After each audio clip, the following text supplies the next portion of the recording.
if you want to be employed and find gainful employment, the aim is to put yourself out there, as they say. And a lot of us are scared to write something and then put it out there because we might fail. But that's one thing I would say do. Very key to do that.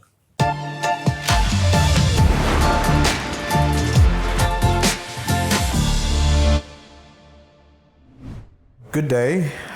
My name is Kagisho Reed. Today I'm with Bill Seota. A warm welcome. How are you keeping? I'm doing well, thank you. How are you? No, I'm good. The last time I caught up with you, you were doing 2-3 jobs. Are you still doing that?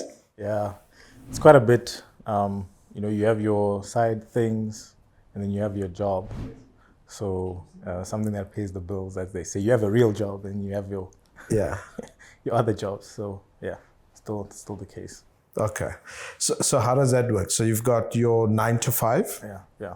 And then you've got your side hustles. Weekend mostly, yeah. Because the 9 to 5 can take up more than 9 to 5.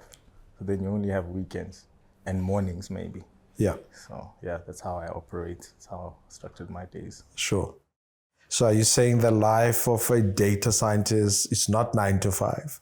It depends on where you work. The reality is that it's a lot more. No. It just depends on what you do and where you work. What is your function? So if you are doing data only, maybe, right? But then I'm more of a strategic role. I move more into a strategic role where you try to model the whole aspect of a situation. So, for example, my 9 to 5 has a lot of data analysis using SAS, right? You use a lot of SAS, and in that 9 to 5 still, there are some other things that they require. Yeah. And that's why I'm making that transition. And that's why I take a lot more time, after my 9 to 5 to try and figure out when I'm making this transition, would I be ready for that? And that's still using data, but more of a strategic role. Sure. Okay. I've got a lot of situations that need modeling, so let's try and unpack that a little bit. What are you currently working on? You mean in work or? At work, what are you solving for? Solving for X. So what we're trying to do is, I work for a retailer, and now the analytics department has several divisions in what they do. And because there was no setup before a year, 2 years ago. Actually, last year, this time, the infrastructure was it was kind of immature. And so they've built up the team. I'm one of the people in the team. And the idea is to look at operational data and sales data to try and improve top line, mostly it's to improve bottom line because you're trying to take out some operational overhead, finding out where, because in retail, there's a lot of issues. There's fraud. Fraud is a big one. And then there's just mistakes with data, bad quality of data, no front-end validation. So you get data that is not validated. Now you have to clean all of that data. So you do a lot of data cleaning. And so there's an engineering component. There's a server-side, people who write server-side scripts. Then there's data analysis. And once you get that data clean, then you're able to analyze it. So that's what I do. Mostly it's analysis and cleaning of data and then reporting to your stakeholders. Your stakeholders can be, in a retail, it can be a merchandising, it can be a merchandising executive, it can be a planner, a buyer. Planners and buyers are the ones who decide what to buy, when, how. And then you can do some price analysis as well, depending on where you are in the company. Okay. So let me get this right. So I walk into a retail shop, and I presume as a consumer, there's a set of data behind that. You put it all together, whether I'm buying or not, my patterns, how much I spend.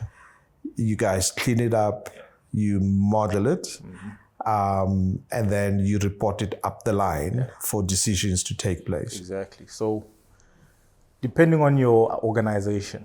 So large organizations in particular, and some of them, they're just not innovative.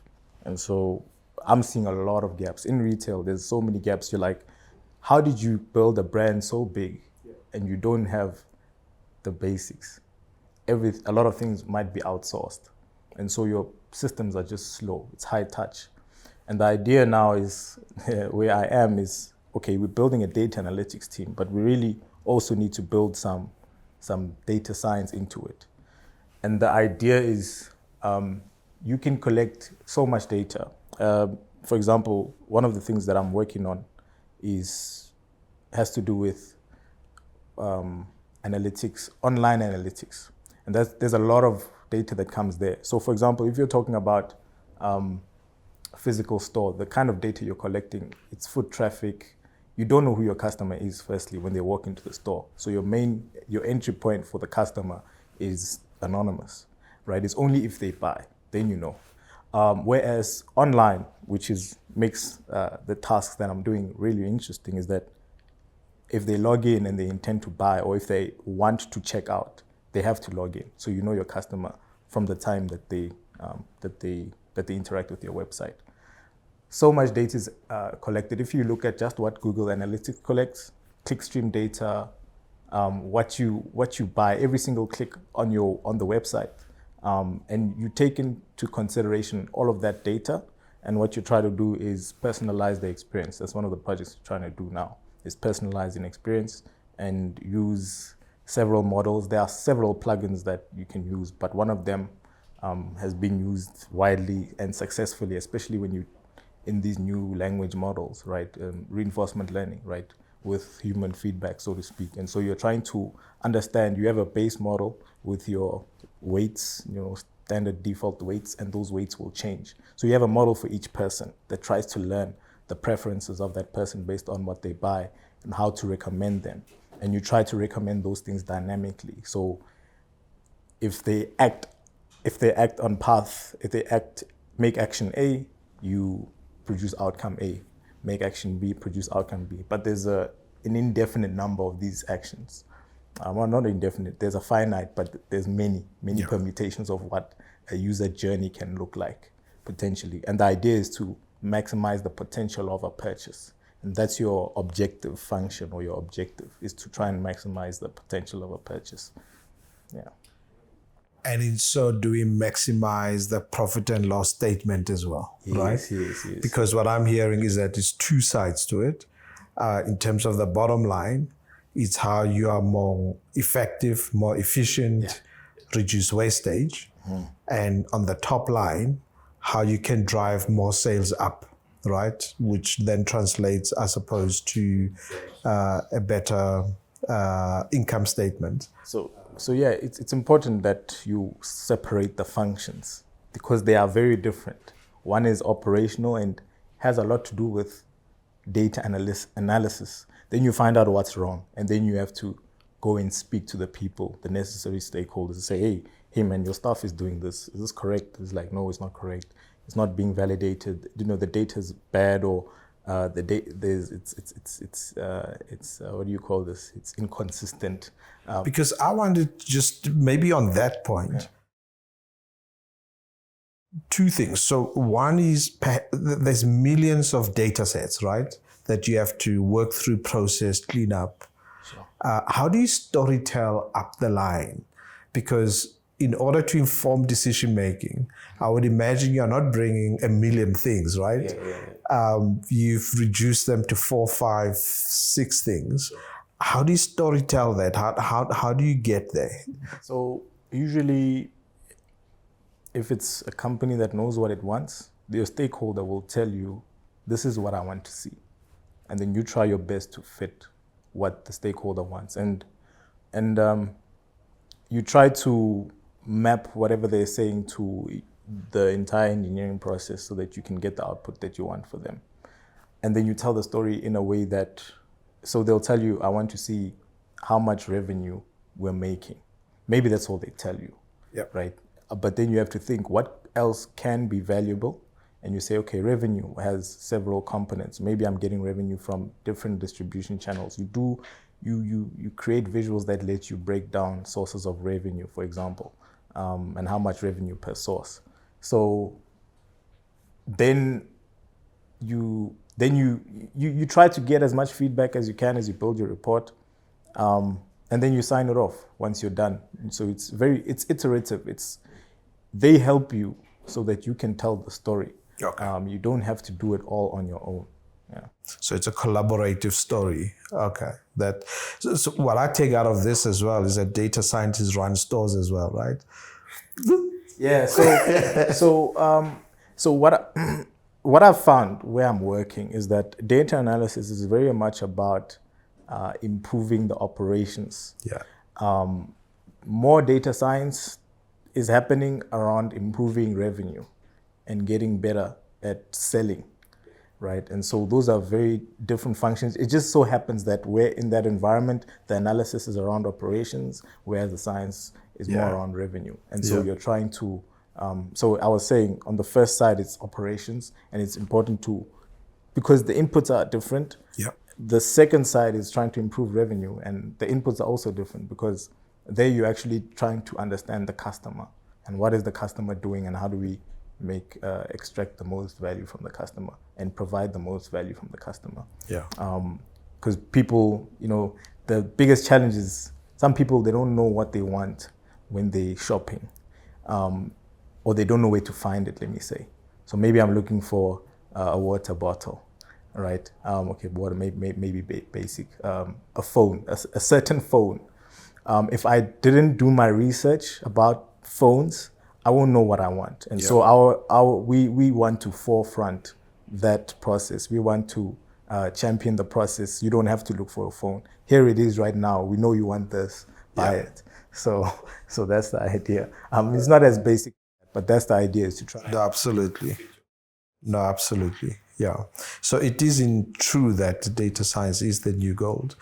I mean, going back a little bit. So you studied economics, mathematics. You did your master's in computer science. You're doing your second master's, I think. Yeah, it's finished. It's finished. So you got 2 masters now. Excuse us. In finance. Why that combination? Okay, so for me, what makes a person, I think, is the value that they can deliver. If you can deliver value, you've done your part. And I've been quite a generalist over the years. I've tried certain things. Some things, they don't work. Other things work. But what I've found is when I look at industry as a person for the future, there are things you need to understand. So math and economics was a bit coincidental. I'm not too big on the theory of maths, but I did that. But it's necessary for the other things, right? I don't want to be a researcher, but I thought, this could be very, a good foundation for all the other fields. They say math is a foundation, and people, other people will take what they want. Accountants will take pluses and minuses. Then, your physicists will take your integrals and your summation formulas. And then, so I thought, let me study math, and economics was just, I needed it for points. I needed it to graduate. So I'm like, hi. It turns out it was quite difficult. And I don't regret it because I started with it and I'm like, okay, I don't want to spend another year doing a different course. I'm like, let me just finish it. Yeah. So I barely passed. So I passed, but it was like a 50 on the dot. Yeah. And then I said, you know what? I want to be able to do what I want to do when I want to do it. Okay. To foster a life of freedom. And I thought computer science might be the way to go. So I applied to a program called Big Data Analytics. And I was like, no, I'm not going to get into this. So I didn't even plan my life around that. I just applied. Hang on a second. So you wanted to program a faster life to freedom? I wanted to create a life of freedom for myself. Yeah. So to speak, the reason what I'm saying is to build stuff, Yeah. right? To be able to build whatever it is I want to build. Yeah. I tell you, if you can crack that code, there are a lot of people that would want to talk to you. It's very tough. It's very tough. Yeah. But then, so when I finished my third year, I got into that program, and then it was tough. It was the toughest thing. I even regret it. I was like, if it weren't for the funding that I got, I would have left. Like maybe I would have been lost, so to speak. But then what motivated me was like was the fact that someone's paying for me, and I can't disappoint them. You know, Absolutely. like, what you doing? You know, we thought you were, you know, we just met, and now I'm funding you, and then you're disappointed. So I'm like, let me just carry on. It was really, really tough. It was like, I don't know, varsity is tough. Varsity is tough at certain points, but for me, that was grueling. There was no day that I was like, man, I shouldn't have done this, until I got to around March, April. Then things started working out. Then you learn a lot. You learn a lot in school about how to work with people. And I saw that life is so much easier when you ask questions and you're like, hey man, I don't understand this. And that culture that we had, it was so influential to me, because I learned that, you know, if you want good grades, it doesn't mean you have to do, you know, study the hell out of this textbook. Sometimes you just need to ask questions like, what's going to be in the paper? And then some people will tell you, some won't. But so then I studied that, and I thought, nah, let me try and double down on computer science, because the fundamentals of programming, I didn't have a lot of them. So then I did a master's in that. And then the reason I went into finance was because I worked in a finance company, and I thought it was interesting, you know. So I went into that, and I found that it was really interesting. Finance, you know, if you know how money moves and how to model the way money moves, yeah, you're Ray Dalio, you Jim Simons, you know. So most people won't get there, but I thought, let me just try and see what is finance about. What is the modeling of financial products? How do you do that? So that's the reason I studied all that I've studied formally. Okay. So, yeah, but what I'm hearing as well is that all those parts have been very useful in, I guess, putting context on what you do today, almost putting the jigsaw puzzle together as well. Yeah. So they're not necessarily mutually exclusive, right? No, they're not. Because imagine you're running a company, and depending on your business model, you also need to understand what is the impact of what you're doing on this company. For example, let's say you're trying to model options. You can use so many statistical techniques, right? And modeling an option, for that knowledge can transfer into other domains as well. And let's say now you want to understand what is the financial impact of what you're doing on this company. You've never seen a financial statement. It's difficult to do that then, you know. Yeah. So the foundation I think I've built makes me capable of doing those things. I haven't used everything, but eventually the pieces of a puzzle will come together where you're like, look, here's the financial impact. Here's what I'm doing technically from a computer science perspective. And you try to marry the two. It can work, I think. It can work. It has it plays a big role. Yeah. I would imagine as well that in as much as your background is quite technical, you've had to learn certain skills to be more effective. You said something quite powerful earlier, that you had to learn to work with people, right? Because customers are people. Organizations are populated by people. Decision makers are people. How have you married the two, right? The technical skill sets that you have, the technology that you've had to use, but ultimately, these won't tell the story. You've got to tell the story to people. Yeah. What skill sets have you had to consider or build up as well to make you almost like, complete the puzzle? It's a good question. Technically, there's a lot you can do, but it personally, I think it comes down to having empathy and like fostering that and actually trying to understand what is this, trying to put yourself, as they say, in the other person's shoes. That'll help you build a solution on paper very well. And they say there's two sides of, what do they say? There's two sides to programming. In fact, if you're a programmer, you first need to, or coding actually, you first need to program. And programming does not mean going to the computer. Programming means finding a solution outside of the computer, writing it down, and then you put it into code. And so, but before you do that, you need to understand the problem at a level that maybe close to what your stakeholder is trying to understand it. And if let's say you're trying to build a recommendation system, right? It's a big one, it's a big thing. You can be like, look, what is your problem? Oh, my problem is people are not buying enough. Then you understand, okay, well, the objective is maybe people to buy more. And that translates well into a reinforcement learning model. The objective is for people to buy more, right?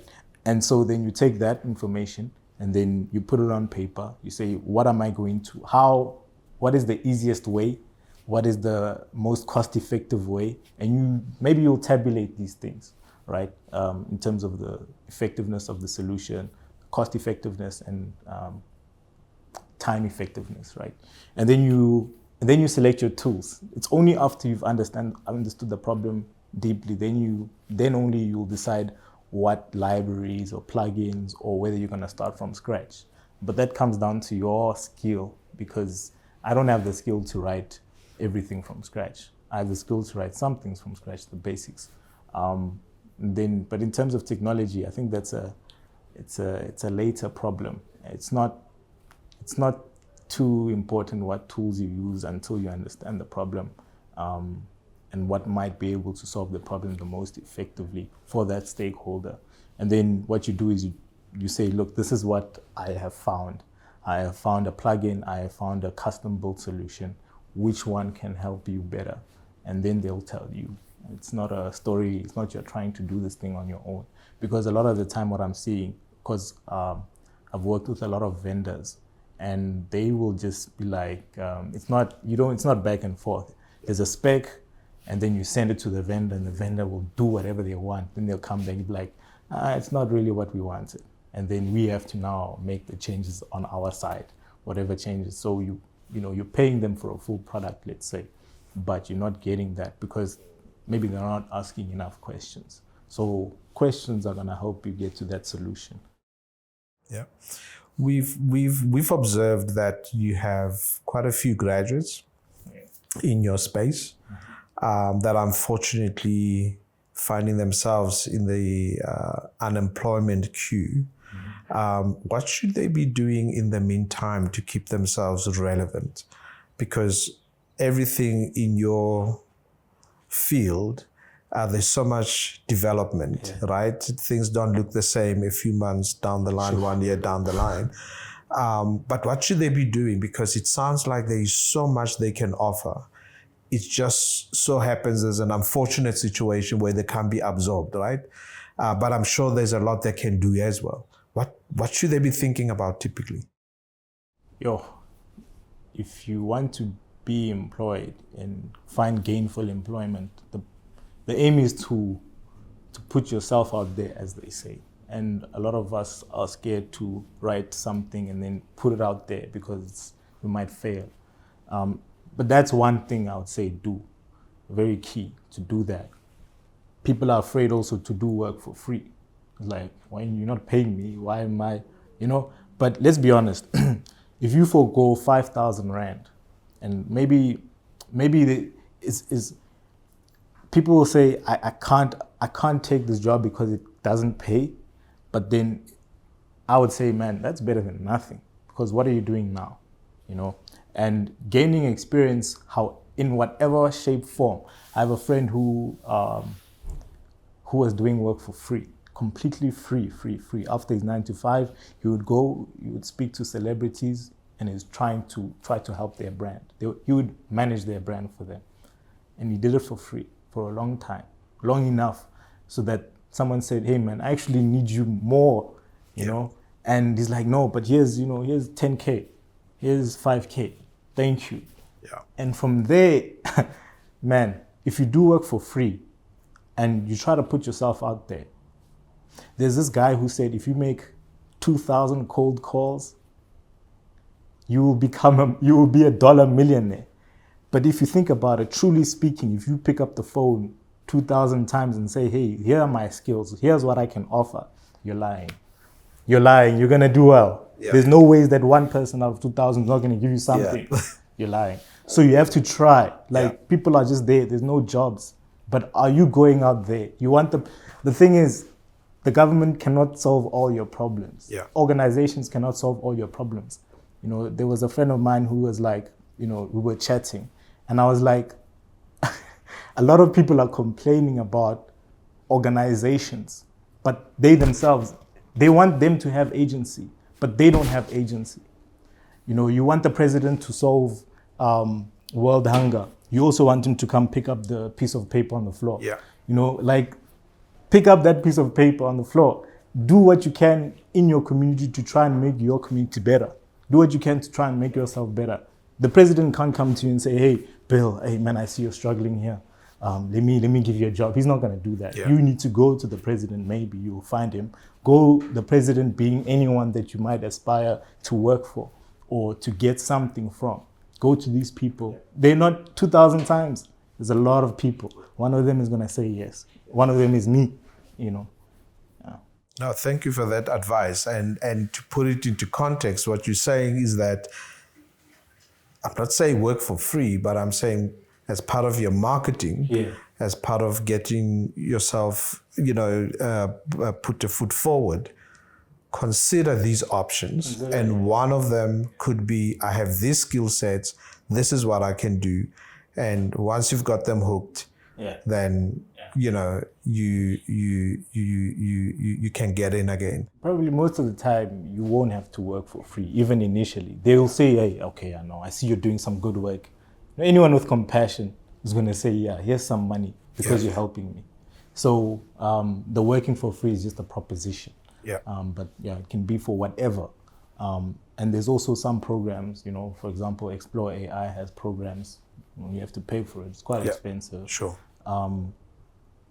But you can do things like that. If you put yourself out there, you do a project, you tell people, this is what I want. They will find a way to help you. You know, there's many nice people in this world, I believe. Yeah. Now, with your busy schedule and how many degrees now? 3, 4? Let's see if you've got a life, right? Real Madrid or Barcelona? You see, when you said Real Madrid, I'm like, not Real Madrid. Anything else? Anything else? No, Barcelona. Barcelona. Pizza or burger? Burger. Basketball or tennis? Basketball, even though I can't really play basketball. Perfect Wedding or Ujola 99? I know you watch this stuff. Perfect Wedding. That's, at least it's aspirational. It's like, let's do good in the world. Clubbing or house party? Yeah, not clubbing. House party. House party. That's better. Okay. That's better. Coke or Pepsi? Oh, that's a tough one. You see, the original medicine. Let's go with that. Coke. Coke. All right. And your side hustle? All right. So, as I said, I'm consulting, right? I do some work, and what we try to do is improve companies, become better at their operations, and try to drive revenue. I literally take what I'm doing as my role, the skills that I understand, and trying to drive revenue, whether that be with the new technology, you know, or, you know, traditional machine learning models, trying to use other computer systems. You know, it could be development operations, machine learning operations, back-end development. A lot of it has to do with creating data pipelines. Yeah, that's my side. Thank you, Bill. Ladies and gentlemen, Bill Seota.